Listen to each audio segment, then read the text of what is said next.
چوڑیاں لے کے آئے ہیں اور یہ ذرا مہنگے والی وہ تیل پیدا کرنے والے اسلامی ممالک کے لیے اور یہ تمام سربراہان کے لیے اور ان کے جرنیلوں کے لیے کہ جناب تمہاری فوجیں کس کام کی ہیں، یہ جو درجنوں ملکوں کا اسلامک الائنس تم لوگوں نے بنایا ہوا ہے یہ کس کام کے ہے کہ اگر اسلامی ممالک کی جو آرمیز ہیں وہ U N peace keeping forces میں تو جا سکتی ہیں، وہ القدس پیس کیپنگ فورس کیوں نہیں بنا رہی، وہ فلسطین کے لیے کیوں نہیں جا رہی، یہ جو ان کے جہاز ہر سال کرتب دکھاتے ہیں کہ جہاز یوں جا رہا ہے تو یوں جا رہا ہے تو یوں جا رہا ہے، وہ فلسطین کا رخ کیوں نہیں کر رہا۔ اور آج یہ جو گلابی رنگ کی چوڑیاں ہیں یہ ہم اس وزیر اعظم انوار الحق کاکڑ کے لیے لے کے آئے ہیں جو کہتا ہے کہ 2 اسٹیٹ سولوشن ہے فلسطین کا۔ یہ انڈائریکٹلی کیا کہا جا رہا ہے کہ فلسطین کو بھی مان لو، اسرائیل کو بھی مان لو۔ یہ تو وہی تماشا لگایا ہوا ہے ان بزدلوں نے۔ ایک گھر پہ کوئی بدماش آ کے قبضہ کر لیتا ہے اور ادھر 2 بیٹیاں رہتی ہیں تو پنچایت آگے فیصلہ کرے گی کہ جناب مسئلے کو معاملے کو نپٹانے کے لیے گھر میں 2 اسٹیٹ سولوشن کر لو، ایک بیٹی آپ رکھ لو، ایک بدماش کے نام پہ کر دو 2 اسٹیٹ سولوشن کے نام پہ۔ یہ بدماشی نہیں چلے گی۔ جب قائد اعظم محمد علی جناح رحمت اللہ علیہ نے برصغیر کی تاریخ کا سب سے بڑا احتجاج کیا تھا before the creation of Pakistan کہ اسرائیل مسلم عرب ممالک کے قلب میں ایک خنجر کھونپا جا رہا ہے، تو قائد اعظم نے یہ کہا تھا کہ مسلمانان ہند، مسلمانان بر صغیر کبھی بھی کسی صورت میں بھی اسرائیل کو تسلیم نہیں کریں گے۔ تو تم لوگ قائد اعظم سے بڑے فلسفی بننے کی کوشش نہ کرو انوار الحق کاکڑ صاحب، آپ بھی اور اسلامک ممالک کے جتنے بھی یہ فن خان بنے پھر رہے ہیں۔ میں انہیں کہنا چاہتا ہوں کہ there is no 2 state solution, there is only 1 state solution and that is Palestine۔ وہاں پر آپ جیوز کو بھی جو پرانے تھے، کرسچنز کو بھی بے شک آباد کریں، ہمیں اس میں کوئی اعتراض نہیں ہے، اسلام سب کو حق دیتا ہے، لیکن ریاست رہے گی تو صرف فلسطین کی ریاست رہے گی۔ سلطان عبد الحمید غازی نے کہا تھا کہ مکہ کے حفاظت کا ذمہ اللہ تعالیٰ نے خود لیا ہے اور مدینہ کی حفاظت کا ذمہ رسول اللہ علیہ السلام نے خود لیا ہے، لیکن القدس، مسجد الاقصی، بیت المقدس، فلسطین، اس کی حفاظت کا ذمہ مومنین مسلمانوں کے ذمہ ہے۔ کیا ہم اپنی ذمہ داری کو پورا کر رہے ہیں یا نہیں کر رہے؟ حکومت وقت سے پوچھتا ہوں، 1 ہفتہ ہو چکا ہے کہ اسرائیل کی جارحیت جاری ہے۔ نگران حکومت کا موقف اس لیے فلسطین پہ واضح نہیں آ رہا کہ انہیں سمجھ نہیں آتی، یہ پاپا کو کال کرتے ہیں، پاپا جان بتائیے واش روم چلا جاؤں کہ نہ جاؤں، پاپا جان اٹھ گیا ہوں، ناشتے میں انڈا کھاؤں یا قیمے والا نان کھاؤں۔ بھائی کب تک پاپا جان؟ تمہیں اقتدار دیا ہے، تم لوگ جب اٹھ کے اساتذہ کو جیلوں میں ڈال سکتے ہو، تم لوگ جب اٹھ کے باقی سارے کام کر سکتے ہو، تم جب اٹھ کے پوری دنیا کے ورلڈ ٹور کر سکتے ہو، فرانس میں کھانا کھانے کے لیے جا سکتے ہو، تو بھئی یہ فیصلہ بھی کرو نا، یہ فیصلہ بھی کرو کہ ہم اگر اسرائیل باز گئے تو اپنی فوجیں بھیجنے کو تیار ہیں۔ بھئی تم وزیر اعظم ہو، تم کونسلر یا یونین کونسل کے چیئرمین نہیں ہو، تم سے اچھے تو وہ ہیں، وہ بھی سڑکوں پہ نکل آتے ہیں۔ لہٰذا پہلی بار پاکستان کا ایک بزدلانہ سٹینڈ سامنے آیا ہے۔ پہلے ہمیشہ سے پاکستان سٹینڈ لیتا تھا، کشمیر پہ بھی، فلسطین پہ بھی، غریب ہونے کے باوجود اب بزدل ہو گئے کیونکہ ہمارے حکمران بزدل ہو چکے ہیں۔ 2 اسٹیٹ سولوشن کا بیان بھی ساتھ آیا ہے، اس سے پہلے بھی ایک وزیر اعظم کا بیان۔ میں آپ کو بتاتا ہوں، ایک بندے کو بولیں آپ غاصب ہیں اور میں 2 اسٹیٹ سولوشن کی طرف جا رہا ہوں، غاصب ہے لیکن میں آپ کو تسلیم کروں گا، یہ کیا بات ہے؟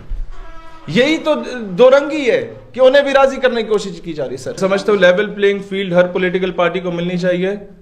آپ کے اختلافات، اعتراضات کسی بھی قسم کے ہو سکتے ہیں کسی پولیٹیکل پارٹی سے، لیکن مسئلہ فلسطین پر آپ کو کوئی بھی ذاتی اناد نہیں دکھانا چاہیے۔ فلسطین، کشمیر اور ناموس رسالت اور نظریہ پاکستان کے معاملات وہ معاملات ہیں جس پہ امت کے 22 کروڑ عوام جو پاکستانی ہیں یا 1.25 ارب مسلمان وہ ایک پیج پہ سٹینڈ کرتے ہیں۔ پاکستان